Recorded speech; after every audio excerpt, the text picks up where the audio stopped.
Hola amigos, ¿cómo están? Bienvenidos sean todos a un nuevo video. El día de hoy vamos a reaccionar a la siguiente parte de nuestra serie La Guerra del Pacífico, el episodio número 8, la batalla del Alto de la Alianza. Así que comencemos. Abril de 1880. Ha llegado la hora para que el ejército chileno marche hacia Tacna para el enfrentamiento definitivo con las fuerzas combinadas de la Alianza. En preparación para el avance, el comando chileno decidió realizar un reconocimiento sobre Locumba, enviando un piquete de caballería al mando del teniente coronel Diego Dublé, quien partió desde Hilo con dirección al valle, donde el 1 de abril sería emboscado por los jinetes del coronel Gregorio Albarracín, quien operaba en la zona para advertir de cualquier movimiento chileno. La permanencia de Albarracín en Locumba suponía una seria amenaza para las líneas de aprovisionamiento del ejército, por lo que el mando chileno decidió enviar 2 columnas de caballería, las cuales avanzaron desde Hilo y Moquegua para converger sobre Locumba, en un intento por envolver y batir a los jinetes peruanos. En paralelo, el 6 de abril el ministro Rafael Sotomayor dispondría el envío de parte de la escuadra chilena hacia el norte, para iniciar el bloqueo del Callao, buscando con ello impedir el embarque de armamento para el ejército peruano y cortar el flujo comercial del puerto, cuyas entradas aduaneras se verían bruscamente interrumpidas como consecuencia. Ya para el 10 de abril, ambas columnas de jinetes chilenos lograrían enlazar en Locumba, pero sin lograr contactar con Albarracín, quien, convenientemente informado de la aproximación de la caballería chilena, había remontado su marcha hacia Mirabe, desde donde cruzaría al Valle de Zama para continuar con su misión de vigilancia. El teniente coronel Vergara seguiría el rastro de la caballería peruana hasta Ailabaya, luego de lo cual resolvería regresar a Locumba, donde sería informado de la presencia de Albarracín en Zama, por lo que decidiría retomar la persecución. Sin embargo, Albarracín y parte de sus fuerzas lograrían eludir el cerco que se cernía sobre ellos, dirigiéndose a Tacna para reunirse con el primer ejército del sur. Dando su misión por terminada, el 19 de abril Vergara se dirigiría a Ite para esperar el desembarco de las tropas chilenas. Mientras tanto, las divisiones chilenas iniciaban también su marcha hacia el Valle de Zama, señalado como el centro de concentración y base de partida para la ofensiva sobre Tacna. El avance del ejército se realizaría de manera escalonada y a través de caminos alternativos, con la primera y la segunda división siguiendo la ruta por el desierto entre Hospicio y Buenavista, mientras la tercera división tomaría el camino entre Estanques y Las Yaras.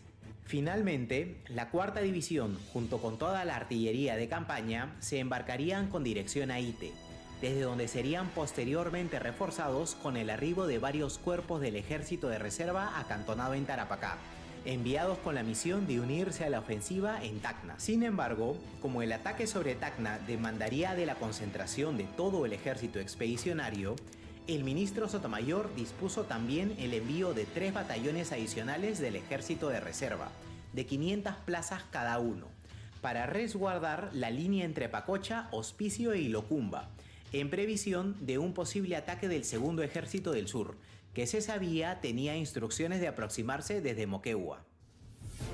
La inteligencia chilena no se equivocaba.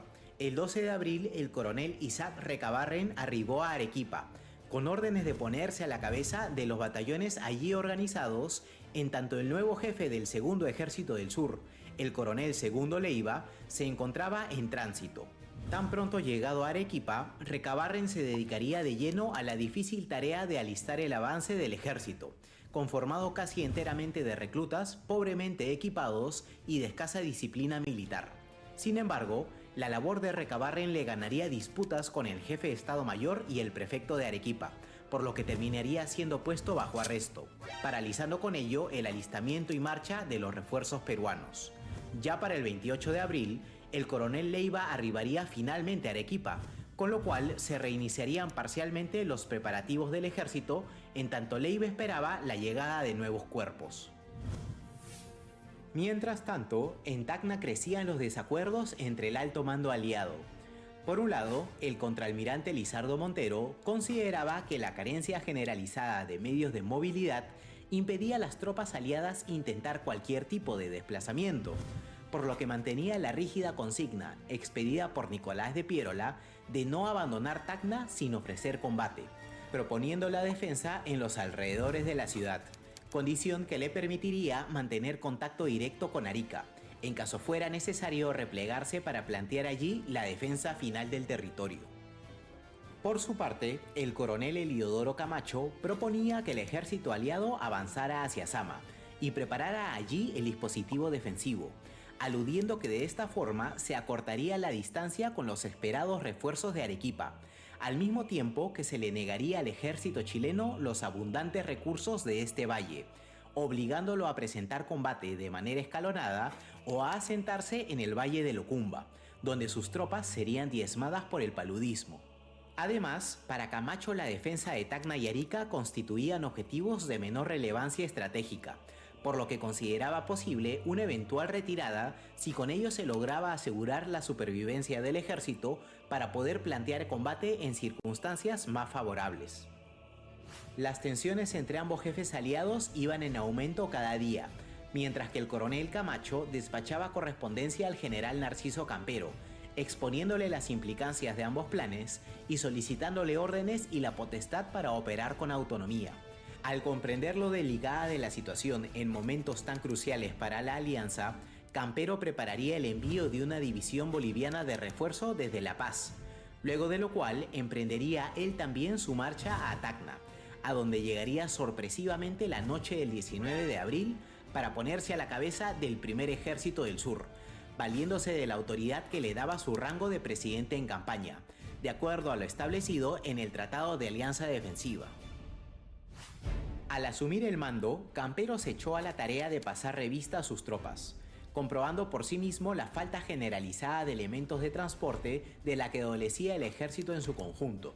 Sin embargo, a fin de poner a prueba la factibilidad del plan de Camacho, el 2 de mayo Campero ordenaría a sus fuerzas marchar con dirección a Sama, logrando avanzar solo 8 kilómetros antes de comprobar la imposibilidad de mantener la marcha debido a la falta de agua, por lo que las divisiones tuvieron que regresar a Tacna.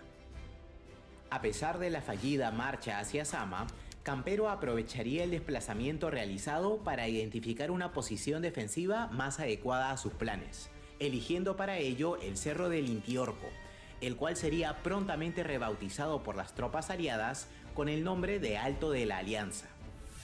El alto tenía una pendiente suave, seguido de una extensa planicie con numerosas pequeñas alturas naturales, cuyas ondulaciones serían reforzadas con la construcción de parapetos hechos con sacos de arena, permitiendo el resguardo a cubierto del ejército.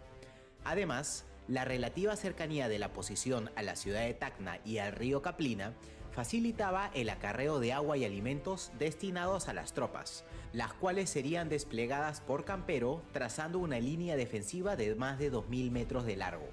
Por la izquierda, el coronel Eliodoro Camacho quedaría a cargo de la segunda y la tercera división peruana, así como 9 piezas de artillería, contando además con una reserva conformada por la cuarta división peruana y la primera división boliviana. En el centro, el coronel Miguel Castro Pinto agruparía bajo su mando a la segunda división boliviana y en reserva a la quinta división peruana. Por la derecha, el contraalmirante Lizardo Montero quedaría a cargo de la primera y la sexta división peruana, contando como reserva a la tercera y cuarta división boliviana. Finalmente, la caballería peruana sería desplegada en la extrema derecha del dispositivo defensivo, mientras los jinetes bolivianos serían posicionados en la extrema izquierda, con lo cual las posiciones del ejército aliado quedaron establecidas y a la espera del arribo del enemigo. Mientras tanto, para finales de abril, las primeras divisiones chilenas harían su ingreso al Valle de Sama, estableciendo sus campamentos en las localidades de Buenavista y Las Yaras, en espera del resto del ejército. La concentración de las tropas concluiría el 11 de mayo, con la llegada de la artillería de campaña y de los cuerpos de la reserva, luego de lo cual el alto mando chileno se dedicó de lleno a la preparación de la ofensiva sobre Tacna. En tanto, hacia el norte, el coronel Segundo Leiva decidiría movilizar finalmente al Segundo Ejército del Sur, acudiendo a las órdenes del presidente Nicolás de Piérola y al llamado insistente de las tropas de Tacna, por lo que el 18 de mayo iniciaría una lenta travesía con dirección a Torata. De regreso en el campamento chileno, la planificación del avance a Tacna se vería bruscamente interrumpida por un hecho inesperado. El 20 de mayo, el ministro Rafael Sotomayor fallecería en el campamento de Las Yaras, a causa de un accidente cerebrovascular. El sorpresivo deceso de tan importante figura constituyó una gran pérdida para Chile y un duro golpe para su ejército. Sotomayor había dedicado buena parte de su vida al servicio público, y a pesar de su condición de civil, durante sus últimos meses de vida había cargado sobre su espalda la tremenda responsabilidad de allanar el camino para que el ejército chileno siempre estuviese un paso adelante de su enemigo, cualidades que eran admiradas y respetadas por oficiales y soldados por igual. Tras su súbita partida, sus restos serían trasladados hacia Chile, dejando un importante vacío de poder entre el ejército y el gobierno. Sin embargo, el general Baquedano no tardaría en retomar los preparativos para la ofensiva, enviando al Alto de la Alianza una fuerza de reconocimiento al mando del coronel José Velázquez. El 22 de mayo, la vanguardia chilena se posicionaría frente al Alto de la Alianza, ordenando a su artillería a disparar sobre las posiciones aliadas para medir la distancia que los separaba de las líneas enemigas y provocar la contestación de sus baterías, con lo cual pudieron conocer el número, ubicación y alcance de los cañones aliados. Terminado el reconocimiento, el coronel Velázquez volvería satisfecho a Zama. Finalmente, Baquedano contaba con las últimas piezas de información que necesitaba para el asalto sobre Tacna. Pero antes de avanzar, el general en jefe decidiría realizar una última reorganización de las divisiones, sustrayendo de cada una de ellas algunos cuerpos para conformar una división de reserva, e incorporando además a los batallones de refuerzo venidos de Tarapacá. Con lo cual, el ejército chileno alcanzaría los 14.000 efectivos, incluyendo una fuerza artillera compuesta de 37 cañones y 4 ametralladoras. Ya en reunión, Baquedano comunicaría a sus jefes el plan de ataque, el cual consistía en un avance frontal y escalonado, precedido de una descarga de artillería. La primera y la segunda división iniciarían el ataque por la extrema izquierda y el centro aliado, mientras la tercera y la cuarta división marcharían en un segundo escalón para reforzar el ataque por la izquierda e iniciar el ataque por la derecha aliada. Finalmente, el tercer escalón, conformado por la fortalecida división de reserva, se emplearía para atender cualquier circunstancia imprevista, contando además con el apoyo de la caballería desplegada en los extremos de cada ala. Concluidos los preparativos, el 25 de mayo el general Baquedano dispuso el avance del ejército hacia Quebrada Honda, ubicada a mitad de camino de Tacna, en donde acamparían para pasar la noche antes de la batalla. Sin embargo, los movimientos del ejército de Chile no habían pasado desapercibidos para el alto mando aliado. La captura de un grupo de arrieros chilenos a manos de una partida de húsares de Junín permitieron a Campero tomar conocimiento de la aproximación del ejército del general Baquedano, cuyo número sería revelado por los prisioneros en cerca de 22.000 hombres, una cifra impensada que alarmó al alto mando aliado, que contaba con poco más de 11.000 hombres para la batalla. Ante semejante revelación, el 25 de mayo Campero convocó una junta de guerra, en la que propuso lanzar un ataque sorpresa con el que intentaría poner las probabilidades a su favor, acordando avanzar esa misma noche hacia Quebrada Honda, para caer sorpresivamente sobre las fuerzas chilenas que acampaban en la zona. Así, la noche del 25 de mayo, el ejército aliado recibió la orden de avanzar rectamente hacia Quebrada Honda, para conservar la distancia entre cada cuerpo, dotándolas para ello de guías de la región. El ejército emprendió su marcha en forma ordenada, pero al cabo de un par de horas, la densa neblina nocturna ocasionó que los guías perdieran el rumbo, por lo que las columnas comenzaron a cruzarse y desordenarse. Ante la posibilidad de un desastre, el general Campero decidiría abandonar el plan y ordenar la retirada hacia el Alto de la Alianza. En la confusión resultante, solo uno de los grupos lograría alcanzar las líneas chilenas, causando sorpresa entre las divisiones enemigas. Sin embargo, al verse aislada del resto del ejército, la vanguardia aliada terminaría por retroceder hacia sus posiciones originales. A pesar de los esfuerzos realizados, la improvisación con la que el ataque sorpresa ideado por Campero tuvo que ser ejecutado determinó el fracaso de la operación, dejando a las tropas aliadas cansadas pero a la espera de la inminente llegada del enemigo. La hora decisiva había llegado.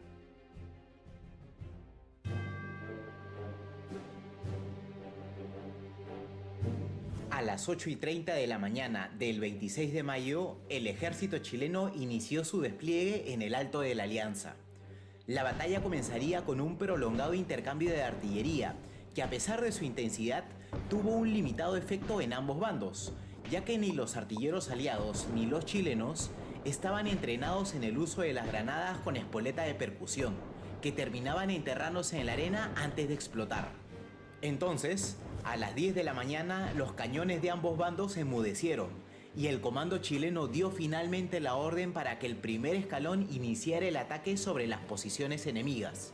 La primera división, comandada por el coronel Amengual, inició el combate atacando la extrema izquierda de la línea aliada, con los batallones Valparaíso, Navales y el regimiento Esmeralda como punta de lanza, mientras que la segunda división, bajo el mando del coronel Barceló, atacó el centro con los regimientos Segundo de Línea y Santiago y el batallón Atacama. Viendo amenazada la izquierda aliada con el avance de las fuerzas chilenas, el coronel Camacho desplegó sus reservas. Los batallones bolivianos Sucre y Viedma fueron enviados a reforzar la línea e impedir cualquier intento de envolvimiento en ese sector, enfrascándose en combate con los soldados chilenos y sufriendo terribles bajas que los obligaría a retroceder, causando el desbande del batallón peruano Victoria, situación que podría ser finalmente contenida gracias a la intervención de las tropas de los batallones Huáscar y Tarija, con lo cual el embate chileno pudo ser momentáneamente contenido y el frente estabilizado. Sin embargo, al observar que el peso del ataque chileno podía desbordar su línea, Camacho solicitó al cuartel general el envío inmediato de refuerzos, pedido que sería atendido personalmente por el general Campero, quien requeriría a Montero la transferencia de algunos batallones de su reserva, dado que el sector derecho aún no había sido atacado. Entendiendo la necesidad, Montero ordenaría a los batallones Colorados y Aroma avanzar hacia la izquierda. Al acercarse cada vez más al dispositivo defensivo, los soldados chilenos comenzaron la difícil tarea de trepar por las ondulaciones del Intiorco, mientras eran acribillados por las fuerzas aliadas que disparaban desplegados en guerrilla y desde sus parapetos. En esos momentos, la situación se tornaba crítica para el primer escalón chileno, que incapaz de seguir avanzando y con la munición cada vez más escasa, recibió finalmente la orden de retirada. Entonces, un grito atronador de victoria salió de entre las líneas aliadas, justo en el momento en que Camacho recibía el auxilio de los batallones de refuerzo enviados por Montero, con los que decidiría lanzar un contraataque para explotar el desorden producido entre las filas enemigas. Con los Colorados y el Aroma a la cabeza, las fuerzas aliadas salieron de sus parapetos y se lanzaron a la persecución de los soldados chilenos, que se batían en retirada buscando la protección de sus líneas. En el sector central, las cosas marchaban igualmente bien para los batallones peruanos comandados por los coroneles Cáceres y Suárez, que junto con los batallones bolivianos Padilla y Chorolque, cargaban incontenibles contra las fuerzas de la segunda división del coronel Francisco Barceló, obligándolos a retroceder. Ante la posibilidad de la destrucción del primer escalón, los granaderos a caballo comandados por el coronel Vergara recibieron la orden de cargar en auxilio de la infantería, pero el coronel Camacho, advirtiendo la maniobra de la caballería chilena, ordenaría a sus soldados formar cuadros, logrando rechazar el embate de los jinetes. Por un momento, la victoria parecía posible para los aliados. Sin embargo, en el ímpetu del contraataque, varios batallones aliados habían quedado muy adelantados del resto del ejército y expuestos en la planicie con sus cartucheras casi vacías. Mientras que los granaderos a caballo habían logrado ganar el tiempo que necesitaban los soldados chilenos del primer escalón para reagruparse y reabastecerse de municiones en la retaguardia, tras la línea formada por la tercera división del coronel Amunátegui. En estas circunstancias, los jefes aliados decidieron iniciar el repliegue de sus tropas hacia las posiciones de partida, en el preciso momento en el que el coronel Amunátegui ordenaba el avance de la tercera división, en auxilio de Amengual y Barceló. Los soldados chilenos abrieron fuego contra las tropas aliadas que combatían en retirada, ocasionando una verdadera carnicería entre sus filas, especialmente en los batallones de los Colorados y del Aroma, que se mantenían formados en cuadros.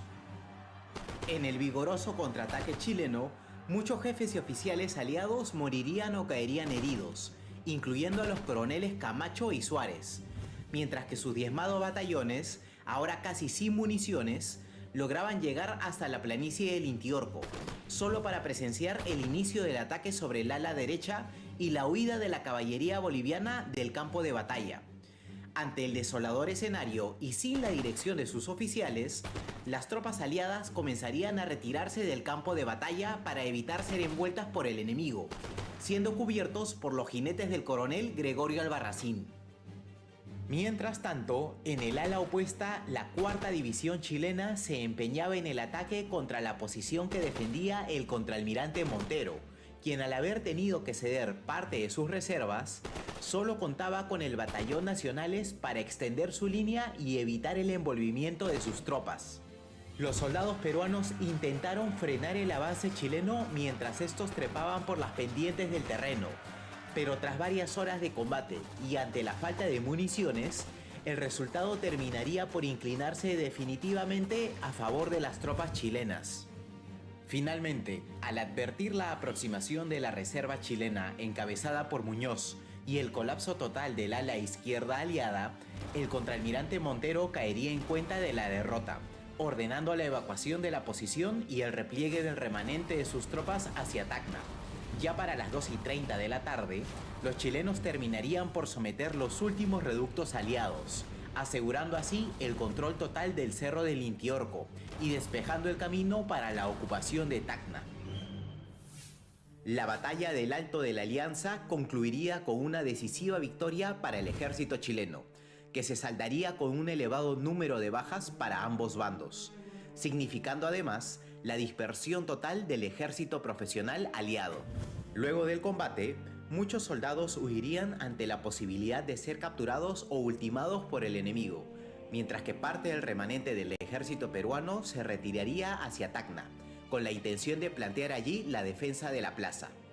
Sin embargo, el contraalmirante Montero desistiría de continuar con la resistencia a fin de salvar la ciudad de una inútil destrucción, por lo que se retiraría junto con lo que quedaba de sus batallones hacia Pachía, en donde enlazarían con los restos del ejército boliviano al mando del general Campero. En aquel poblado, los jefes aliados se reunirían por última vez. No hubo reproches ni señalamientos entre los mandos de ambas fuerzas, ante la certeza de haber luchado con todos los medios que tuvieron disponibles. Terminada la emotiva despedida, Montero y las pocas fuerzas que le quedaban marcharon con dirección a Tarata, mientras Campero y sus tropas se retiraron hacia La Paz por el camino de Palca. Para Bolivia, la guerra había terminado. Mientras tanto, en Tacna, un grupo de cónsules extranjeros negociaría la rendición incondicional de la plaza ante el coronel Santiago Amengual, luego de lo cual las tropas chilenas harían su ingreso a la ciudad, donde se darían a la tarea de hacer prisioneros a los soldados rezagados y de asegurar la plaza, entre cuyos edificios encontrarían el estandarte perdido del regimiento segundo de línea, capturado en Tarapacá. Para el mencionado regimiento, la revancha estaba consumada y la victoria era completa. Hacia el noroeste, las fuerzas del Segundo Ejército del Sur continuaban su lenta marcha hacia Locumba, siguiendo las tardías instrucciones del presidente Pierola de enlazar con las tropas de Montero para inquietar la retaguardia chilena. El 26, Segundo Leiva y sus tropas alcanzarían el poblado de Torata, aún sin saber de la ocurrencia de la batalla de Tacna. Mientras tanto, en Arica el coronel Bolognesi y sus jefes, alertados por las estelas de humo que se dejaban percibir hacia el norte y por los mensajes recibidos hasta el mediodía por el telégrafo de Tacna, se encontraban expectantes y a la espera de la confirmación de los resultados de la batalla. A las 5 de la tarde, un soldado del aniquilado batallón Arica fue interceptado a medio camino del ferrocarril entre el puerto y Tacna, siendo llevado ante la presencia de los principales jefes peruanos, donde recibirían la confirmación de la derrota sufrida en el campo de la Alianza y la posterior retirada de las tropas de Montero hacia Pachía. A pesar de lo funesto de las noticias, el coronel Francisco Bolognesi resolvería combatir hasta el final, haciendo dirigir un telegrama a Montero en el que anunciaba la resolución de no rendir la plaza, solicitando además órdenes y noticias del ejército para plantear la defensa del puerto. Con la defensa del honor nacional en juego, la guarnición de Arica se preparó para la inminente llegada del ejército chileno. El último episodio de la campaña de Tacna y Arica estaba por empezar. Muchas gracias por ver el 8º episodio de nuestro documental dedicado a la Guerra del Pacífico. Recuerda por favor Muy seguir bueno, apoyándonos amigos. dejándole un like. Muy bueno, de verdad. Impresionante como siempre una toma de decisiones puede cambiarlo todo, ¿no? También el hecho de que si un grupo no está alineado en ideas, en estrategias, olviden lo que no les va a llevar obviamente a la victoria, diferente a lo que fue con Chile, que definitivamente cada vez con sus estrategias, con su valor y con sus ideales, lograron cada vez avanzar más y por supuesto llegar a esa tan esperada victoria. Definitivamente, yo lo que les digo, incluso Bolivia supo rendirse cuando ya vio que todo estaba perdido. Pero bueno, en todo caso, lo que podríamos decir de Perú es que no quisieron soltar la toalla, rendirse, sino quisieron pelear hasta el final. Bueno, se puede decir que igual es bastante valiente de su parte no querer abandonar todo, a pesar de que de pronto ya se veía perdido. Pero bueno, lo importante aquí es justamente ver cómo poco a poco llegaron a la victoria, incluso cuando de pronto las cosas se veían un poco más complicadas, incluso cuando había escasez, ¿no? De munición, de agua, o sea, tantas cosas, ¿no? Que de pronto hubiera parecido que eso iba a ser para lo contrario a la victoria, ¿no? O sea, hubiera sido un gran obstáculo, pero realmente Chile demostró una vez más que no solamente que lograron su cometido, sino que la unión los mantuvo fuertes ante todo. Y eso está súper bien. Eso queda para la historia y nos queda a nosotros también para poder rememorarla y poder recordarla de la mejor manera posible. Es muy importante poder reaccionar a este tipo de videos, poder seguir reaccionando a la historia de lo que fue la Guerra del Pacífico, pero más que nada poder darnos la oportunidad de rememorar a estos valientes héroes de guerra, ¿no verdad? Incluso también las fechas que por supuesto ya quedan en uno ya puede, en mi caso, ¿no? En mi caso ya puedo aprender más de las fechas importantes, de las fechas históricas de Chile. Y puedo incluso celebrar junto con ustedes las rememoranzas y saber mejor el contexto de ellas. Entonces me gusta mucho eso, me da gusto poder compartir este conocimiento con ustedes, o más bien al revés, ustedes conmigo, porque realmente ustedes ya definitivamente ya lo tienen bastante presente. Yo soy una persona que está abriéndose justamente a la historia, a los fundamentos de lo que fue la guerra en ese entonces. Pero en todo caso, amigos, he disfrutado demasiado y sigo disfrutando poder compartir con ustedes estos videos. Recuerden, obviamente, los videos los estamos reaccionando. Obviamente les voy a recomendar nuevamente que vayan y vean los videos originales, que como se los he dicho son videos muy buenos, hechos con mucho esfuerzo y que merecen obviamente su reconocimiento, porque realmente los videos no son míos, los videos los reacciono y gracias a los mismos es que yo puedo aprender, pero como siempre hay que darle el crédito correspondiente porque se me hace tan bien explicado, como se los he dicho muchas veces.